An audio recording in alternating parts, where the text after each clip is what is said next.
उसमें जाति दोष ना हो, निमित्त दोष ना हो और आश्रय दोष ना हो।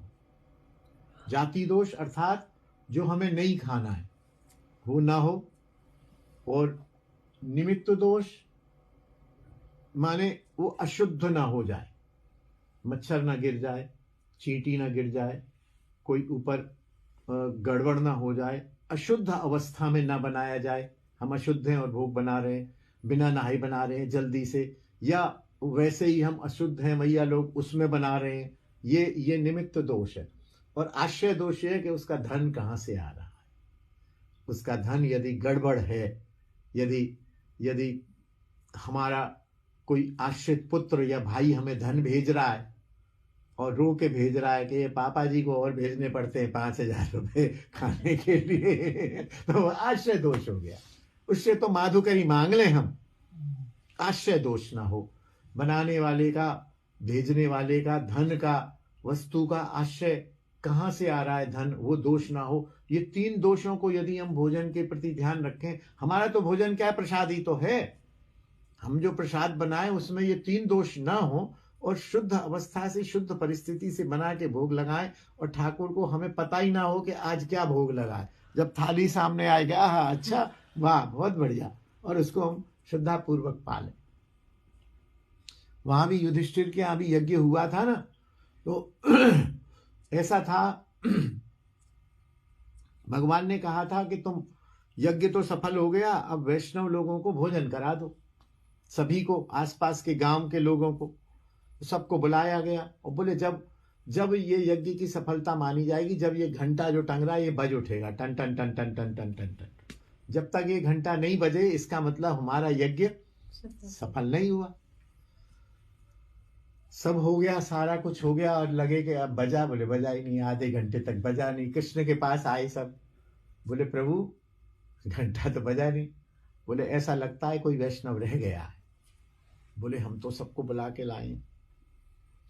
तो ठाकुर तो लीलाधारी है ना, लीला कर रहे थे, तो वहां स्वपच वाल्मीकि भी थे वहां पास में, लेकिन वो स्वयं स्वपच जैसे रहते थे और बड़े दीनहीन रहते थे, तो उनको किसी ने वैष्णव माना ही नहीं, बुलाया ही नहीं। तो बोले देखो ये एक वैष्णव छूट गया है, इनको श्रद्धा सहित भोजन कराओ, और तब घंटा बज जाना चाहिए। फिर भी नहीं बजेगा तो फिर सोचेंगे। उनको बड़े आदर सहित 5 पांडव, भीम, युधिष्ठिर सब लोग बुलाने गए। प्रभु तो वैसे ही घबरा गए, बोले भैया जरूर आऊंगा, मैंने मरना थोड़ी है जो तुम 5 लोग बुलाने आओ, मैं नहीं जाऊंगा तो तुम पकड़ के ले जाओगे। मैं जरूर प्रभु तुम्हारे चरणों में कल उपस्थित हो जाऊंगा, प्रसाद वहीं पाऊंगा, खूब पाऊंगा, मैं सवेरे भी नहीं पाऊंगा, दोपहर में आपके यहाँ ही प्रसाद पाऊंगा। अब द्रौपदी ने बड़ी निष्ठा से व्यंजन बनाए, रात्रि भर जाग के 2 बजे उठ गई, स्नान करके खीर बना, पूड़ी बना, पकोड़े बना, हलवा बना, ये बना, चने बना, दुनिया भर के पदार्थ बना के और ठाकुर को भोग लगाए। वो बुलाओ भाई उनको। वो बुलाने से पहले ही वो आ गया, प्रभु आ गया, मैं कहाँ बैठना है बताओ जल्दी से। अब बैठे उनके सामने स्वर्ण का थाल रखा गया, बीच में चावल अन्न आदि रख के, इधर 10-20 कटोरियां सजा दी गई। तो उन्होंने देखा, अब बेचारे सामान्य से वैष्णव, परम वैष्णव, इतनी न तो सोने के थाल देखे, न कटोरी देखी, न इतने पदार्थ देखे। बोले क्या करूंगा। उन्होंने एक कटोरी थाल में सब मिला दी, सब मीठी खट्टी कांजी ये वो जो भी था सब मिलाया, चावल मिलाया, गड्ढ किया और पाने लगे। तो भगवान भी थे वहां, क्योंकि बड़ा वैसा समय था कि पता नहीं घंटा अब भी नहीं बजा तो फिर क्या करेंगे। तो भगवान भी थे। बोले प्रभु ये वाल्मीकि आपने ये क्या किया, प्रभु।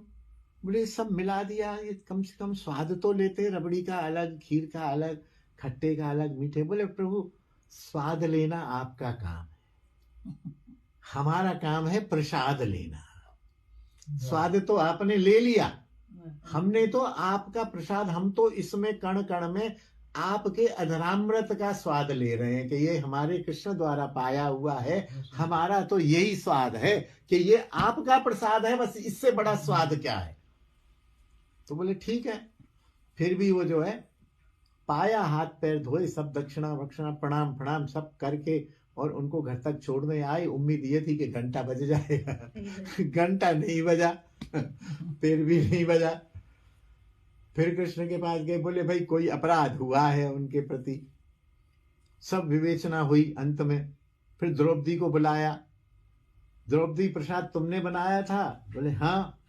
बोले इसमें जाति दोष तो नहीं था? बोले नहीं प्रभु, मैंने प्याज नहीं बनाया, लहसुन नहीं बनाया, गाजर नहीं बनाया, बैगन नहीं बनाया, ये नहीं बनाया, ये नहीं बनाया, कोई जाति दोष नहीं था।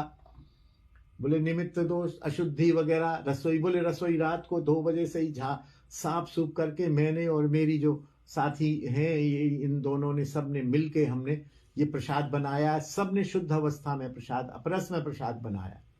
फिर निमित्त दोष, निमित्त दोष का तो कोई हमारे पास दूषित धन तो है ही नहीं, तो फिर क्या हुआ? फिर कोई मनोवृत्ति दोष तो नहीं हुआ तुम्हारा उनके प्रति, वैष्णव के प्रति कोई तुम्हारा दोष तो नहीं हुआ, कोई दुर्भावना तो नहीं हुई? द्रौपदी बोली प्रभु और तो कोई दुर्भावना नहीं हुई, बाकी मेरे को बड़ा अफसोस हुआ। बोले काय बात का अफसोस हुआ? बोले मैंने रात्रि भर जाग के मीठी अलग बनाई, खट्टी अलग बनाई, लेह, चोष्य, स्वाद्य, खाद्य, 5 तरह के पदार्थ बनाए, और इन्होंने गुड़ गोबर करके कुल मिला के हैं तो ये भिक्षुक जैसे ही ना, ये क्या जाने रबड़ी का स्वाद क्या होता है, और खट्टे का क्या होता है, और आंवले का क्या होता है, और पराठे का क्या होता है। मेरे मन में बस थोड़ा सा यही। बोले बस यही, इसलिए घंटा नहीं बजा। बोले प्रभु फिर क्या करें? बोले दोबारा बुलाओ उनको, कल फिर बुलाना होगा, और कल फिर बुला के उनको जो है श्रद्धा पूर्वक प्रसाद खवाना होगा, और इतने ज्यादा पदार्थ बनाने की जरूरत नहीं है। मैं संतुष्ट हूं, मैंने पा लिए। अब उनको सादा प्रसाद पवाओ, निष्ठा पूर्वक, उनमें निष्ठा रखो। और वो एक परम वैष्णव है, उनकी वैष्णवता देखो कि वो स्वाद से ऊपर उठ चुके हैं। तुमको बनाने में भी स्वाद आ रहा है, यद्यपि तुमने खाया नहीं है, तुमको बनाने में ही मजा आ रहा है। उनको खाने में, रबड़ी में और उनको चटनी में कोई अंतर नहीं है। दूसरे दिन फिर भीम बोले अरे प्रभु मेरे से कोई गलती हो गई क्या? बोले नहीं प्रभु, गलतियां हमसे हुई हैं, हमसे अपराध हुआ है, आज आप फिर चलो। बोले आ जाऊंगा, मना कौन करे? आ जाऊंगा। आ गई। दूसरे दिन फिर द्रौपदी ने सीधा दाल, चावल, चटनी, थोड़ा 2 रोटी, 2 इस तरह से साधारण प्रसाद बनाया, और उन्होंने बड़ी श्रद्धा से पाया।